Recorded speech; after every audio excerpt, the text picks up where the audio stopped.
Welcome to Paper Zen. Do you want to thank someone special by giving them a card full of flowers? Roses are a universal symbol of love, and it means even more when you've made them all by hand. Add some easy quilling paper scrolls and you've made a memorable card full of life. Each of these blossoms are made from a simple spiral of paper, and I'll show you how to add extra dimension with ink pads. Get my free template by clicking the link below in the video description. Let's get started! I saved my pattern in PDF for hand cutters and an SVG file for electric cutting machines. Now there's actually 4 ways to cut your roses. Number 1, you can print my pattern onto your paper and cut along the lines. And if seeing these printed lines bother you, then try method 2. For method 2, you would just print your pattern onto regular paper, cut out the rows, and staple it to your cardstock so it doesn't move, and then cut along the lines. Number 3, obviously it's super easy with a cutting machine, right? And for the 4th option, honestly, you don't actually need my pattern at all. Just take a shot glass or something round and trace a circle onto your paper. Then take a pair of scissors and start cutting a spiral. The paper you use for making your flowers doesn't have to be any specific weight. This red rose is made with text weight paper from Paper Source, and this pink one is made with 65-pound cardstock from Recollections. As an extra fancy option, you can add some additional color to the edge of your petals with an ink pad. What I do is I tuck my thumbnail under the innermost coil and lift it up. And this exposes the edge. This also serves to protect the coils underneath from accidentally getting inked. Then I take my ink pad and brush it along the edge, giving it a soft airbrushed look.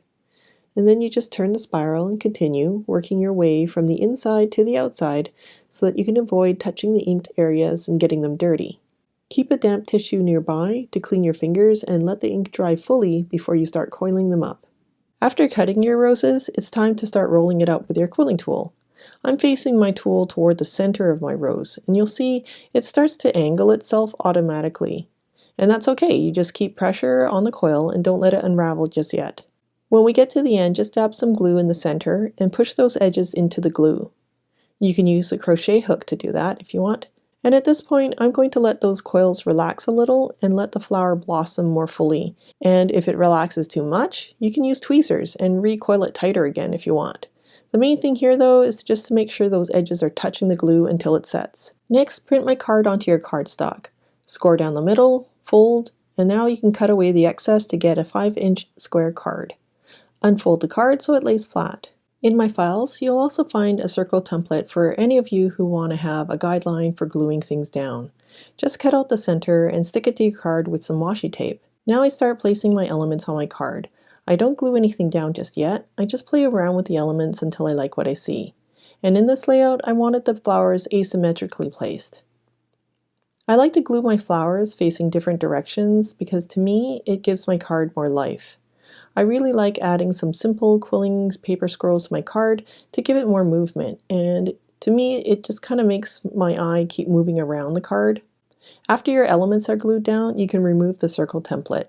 For this second example, I gathered the flowers above and below the sentiment, and even though it's symmetrical horizontally, I've made the text sit above the middle so it's more weighted on the bottom. This way you can add larger elements on the bottom if you want to. For the quilling scrolls, this time I'm making the tendrils reach outside the invisible guideline because sometimes we're rebels like that and it's just kind of fun to let them break free. I designed this card to thank some super helpful people in my life. I feel a handmade card shows someone how special they are that you'd take the time to make something just for them. And if you want to make more cards like this and be able to type your own message, then watch this next video.